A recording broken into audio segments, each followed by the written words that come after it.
Hi hello friends, இது உங்கள் வெற்றி ஐஏஎஸ் அகாடமி தென்காசி. நம்ம இன்றைக்கி என்ன பார்க்க போகிறோம் பார்த்தீங்க அப்படின்னா, நமக்கு இப்போ டெட் எக்ஸாமுக்கு ஹால்ஃபர் பண்ணியிருக்காங்க ஃப்ரெண்ட்ஸ். அதாவது ஆசிரியர் தகுதி தேர்வுக்கு இப்போ நமக்கு ஹால்ஃபர் பண்ணியிருக்கிறாங்க. என்றைக்கு ஹால்ஃபர் பண்ணாங்க அப்படின்னு சொல்லி பார்த்தீங்க அப்படின்னா, ஆகஸ்ட் 11ஆம் தேதி அன்று நமக்கு வந்து ஹால்ஃபர் பண்ணியிருக்கிறாங்க ஃப்ரெண்ட்ஸ். இந்த எக்ஸாம் நமக்கு என்றைக்கு அப்படின்னு சொல்லி பார்த்தீங்க அப்படின்னா, நவம்பர் 15 அண்ட் 16 அப்படின்னு சொல்லியிருக்காங்க. அதாவது நவம்பர் 15ஆம் தேதி வந்து டெட்டு பேப்பர் 1க்கு உண்டான தேர்வும், டெட்டு பேப்பர் 2க்கு வந்து நமக்கு வந்து நவம்பர் 16ஆம் தேதி அப்படின்னு சொல்லியிருக்காங்க.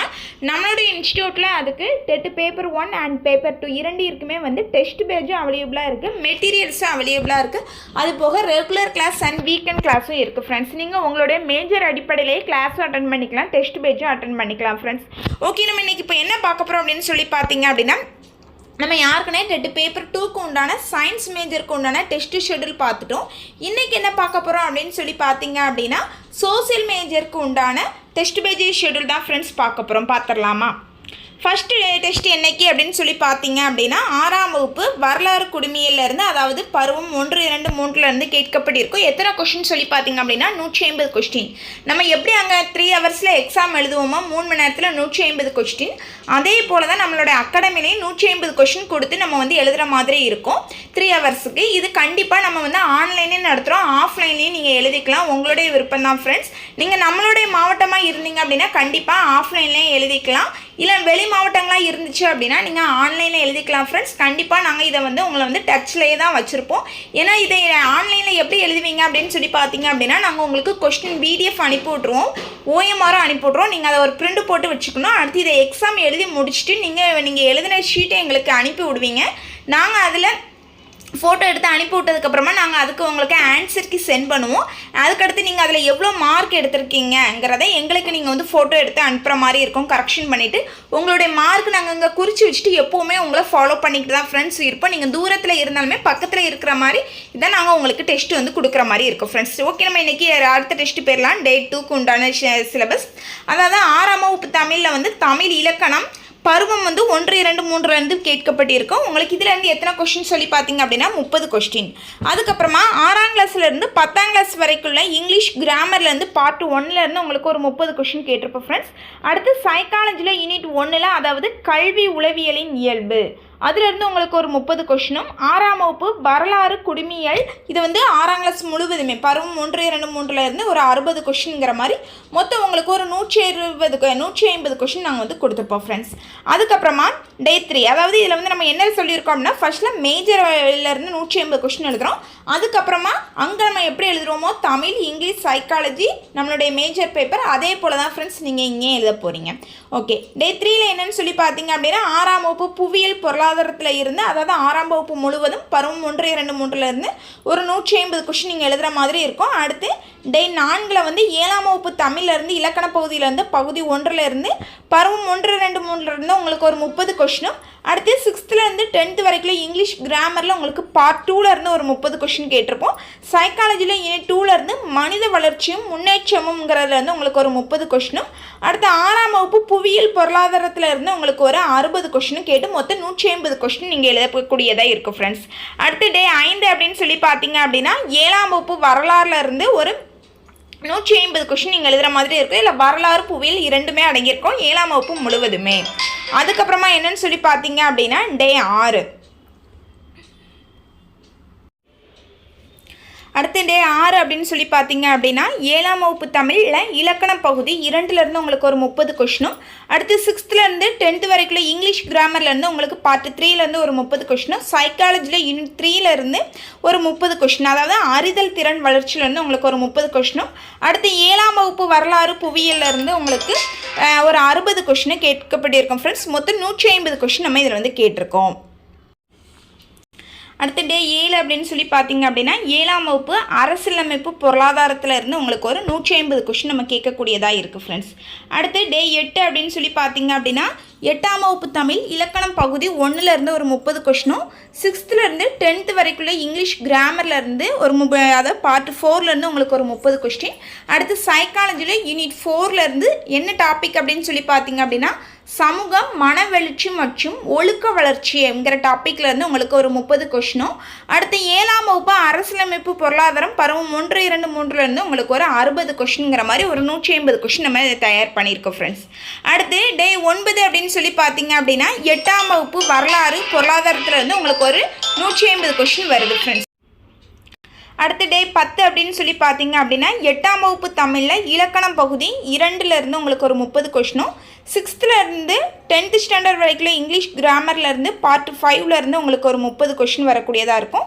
சைக்காலஜிலேருந்து யூனிட் 5லேருந்து உங்களுக்கு கற்றல்ங்கிற டாப்பிக்லேருந்து ஒரு 30 கொஷினும் 8ஆம் வகுப்பு வரலாறு மற்றும் பொருளாதாரத்துலேருந்து உங்களுக்கு ஒரு 60 கொஷினுங்க மாதிரி ஒரு 150 கொஷின் நான் ரெடி பண்ணியிருக்கோம் ஃப்ரெண்ட்ஸ். அடுத்து டே 11 அப்படின்னு சொல்லி பார்த்தீங்க அப்படின்னா 8ஆம் வகுப்பு அரசியலமைப்பு புவியியல்லேருந்து முழுவதுமாகவே உங்களுக்கு ஒரு 150 கொஸ்டினும். அடுத்து 9ஆம் வகுப்பு தமிழ் இலக்கணத்துலேருந்து பகுதி 1லேருந்து உங்களுக்கு ஒரு 30 கொஸ்டின். அடுத்து 6th-லேருந்து 10th வரைக்கும் இங்கிலீஷ் கிராமரில் பார்ட் 6லேருந்து உங்களுக்கு ஒரு 30 கொஸ்டினும். சைக்காலஜியில் யூனிட் 6ல் என்ன டாபிக் அப்படின்னு சொல்லி பார்த்தீங்க அப்படின்னா நுண்ணறிவும் ஆக்கத்திறனுங்கிறதுலேருந்து உங்களுக்கு ஒரு 30 கொஷினும். 8ஆம் வகுப்பு அரசியலமைப்பு புவியியல்லேருந்து ஒரு 60 கொஷினுங்கிற மாதிரி டோட்டலாக உங்களுக்கு ஒரு 150 கொஷின் நாங்கள் ரெடி பண்ணி வச்சுருக்கோம் ஃப்ரெண்ட்ஸ். அடுத்து டே 13 அப்படின்னு சொல்லி பார்த்தீங்க அப்படின்னா 9ஆம் வகுப்பு வரலாறு அரசியலமைப்புலேருந்து உங்களுக்கு ஒரு 150 கொஷின் ரெடி பண்ணியிருக்கோம்.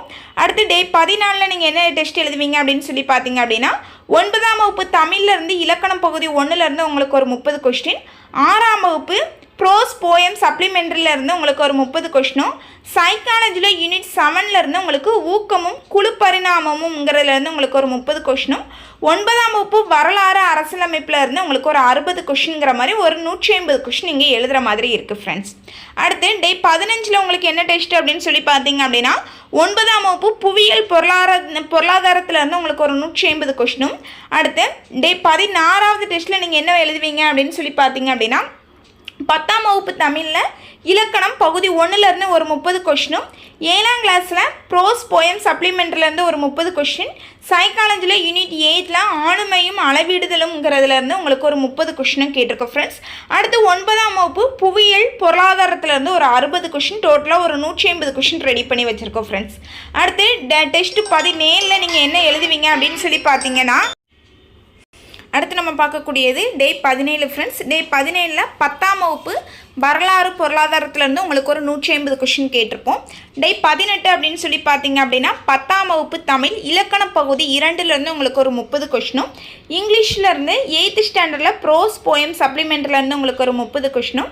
சைக்காலஜியில் யூனிட் 9லேருந்து மனநலமும் மனநலவியலும்ங்கிறதுலேருந்து உங்களுக்கு ஒரு 30 கொஷினும்.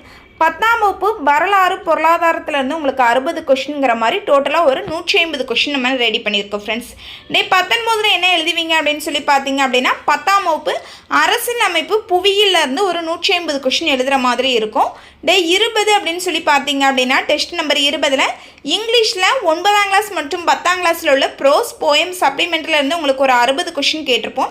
சைக்காலஜியில் யூனிட் 10லேருந்து உங்களுக்கு வழிகாட்டுதலும் அறிவுரை பகிர்தலும்ங்கிறதுலேருந்து ஒரு 30 கொஷினும். 10ஆம் வகுப்பு அரசியலமைப்பு புவியியல்லேருந்து ஒரு 60 கொஷினுங்கிற மாதிரி டோட்டலாக ஒரு 150 கொஷினுக்கு நீங்கள் எக்ஸாம் எழுதுகிற மாதிரி இருக்கும் ஃப்ரெண்ட்ஸ். அடுத்தபடியாக நீங்கள் வந்து டே 21வது டெஸ்ட் எழுதக்கூடியதாக இருக்கும் ஃப்ரெண்ட்ஸ். டே 21ல் என்னெல்லாம் எழுதுவீங்க அப்படின்னு சொல்லி பார்த்தீங்க அப்படின்னா 6ஆம் வகுப்பு தமிழ் செய்யுள் அண்ட் உரைநடை. அடுத்து 11ஆம் வகுப்பில் தமிழ் செய்யுள் அண்ட் உரைநடையிலேருந்து ஒரு 150 கொஷின் நீங்கள் எழுதுகிற மாதிரி இருக்கும்.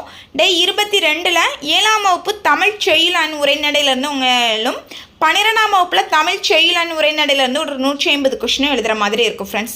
அடுத்து டே 23 அப்படின்னு சொல்லி பார்த்தீங்க அப்படின்னா 8ஆம் வகுப்பில் தமிழ் செய்யுள் அண்ட் உரைநடை. அடுத்து 11ஆம் வகுப்பில் வரலாறுலேருந்து நீங்கள் வந்து ஒரு 150 கொஷின் எழுதுகிற மாதிரி இருக்கும் ஃப்ரெண்ட்ஸ். அடுத்து டே 24 அப்படின்னு சொல்லி பார்த்தீங்க அப்படின்னா 9ஆம் வகுப்பு தமிழ் செய்யுள் அண்ட் உரைநடையையும் அடுத்து 12ஆம் வகுப்பில் உள்ள வரலாறுலேருந்து ஒரு 150 கொஷின் எழுதுகிற மாதிரி இருக்கும் ஃப்ரெண்ட்ஸ். அடுத்து டே 25 அப்படின்னு சொல்லி பார்த்தீங்க அப்படின்னா 10ஆம் வகுப்பு தமிழ் செய்யுள் அண்ட் உரைநடை. அடுத்து 11ஆம் வகுப்பு மற்றும் 12ஆம் வகுப்பில் உள்ள பொருளாதாரத்துலேருந்து உங்களுக்கு ஒரு 150 கொஷின் எழுதியிருப்போம் ஃப்ரெண்ட்ஸ். இது டோட்டலாக ஒரு 25 கொஷின் 25 டெஸ்ட் நீங்கள் எழுதினதுக்கப்புறமா 5 ஒரு மாடல் டெஸ்ட்டு நாங்கள் உங்களுக்கு வந்து வைக்கிற மாதிரி இருக்கும் ஃப்ரெண்ட்ஸ். அதாவது இவ்வளோ நாள் என்ன எழுதினீங்களோ அதுலேருந்து மொத்த டெஸ்ட்டாக ஒரு மாதிரி தேர்வும் ஒரு 5 டெஸ்ட் நம்ம வந்து வைக்கிறோம் ஃப்ரெண்ட்ஸ். நீங்கள் இந்த டெஸ்ட் பேஜில் ஜாயின் பண்ணணும் அப்படின்னா நீங்கள் ஆன்லைன்லேயும் ஜாயின் பண்ணிக்கலாம், ஆஃப்லைன்லேயும் ஜாயின் பண்ணிக்கலாம் ஃப்ரெண்ட்ஸ். நம்மளுடைய அகாடமி எங்கே இருக்குது அப்படின்னு சொல்லி பார்த்தீங்க அப்படின்னா தென்காசியில் இருக்குது ஃப்ரெண்ட்ஸ். நம்மளுடைய வெற்றி ஐஏஎஸ் அகாடமி. இதில் நீங்கள் ரெகுலர் கிளாஸ்க்கும் ஜாயின் பண்ணிக்கலாம், வீக்கெண்ட் கிளாஸ்க்கும் ஜாயின் பண்ணிக்கலாம். மெட்டீரியல்ஸ் வேணும்னாலுமே கண்டிப்பாக வாங்கிக்கலாம் ஃப்ரெண்ட்ஸ். ஓகே ஃப்ரெண்ட்ஸ், இந்த வீடியோ உங்களுக்கு பிடிச்சிருந்தோம்னா லைக் பண்ணுங்கள், ஷேர் பண்ணுங்கள். நம்மளோட அகாடமி சேனலை சப்ஸ்கிரைப் பண்ணிடுங்க. உங்களுக்கு தெரிஞ்சவங்க யாராவது டெட்டு படிக்கிறாங்க அப்படின்னா கண்டிப்பாக இந்த வீடியோவை உங்களுக்கு ஷேர் பண்ணுங்கள் ஃப்ரெண்ட்ஸ். கண்டிப்பாக பயனுள்ளதாக இருக்கும் ஃப்ரெண்ட்ஸ். தேங்க்யூ.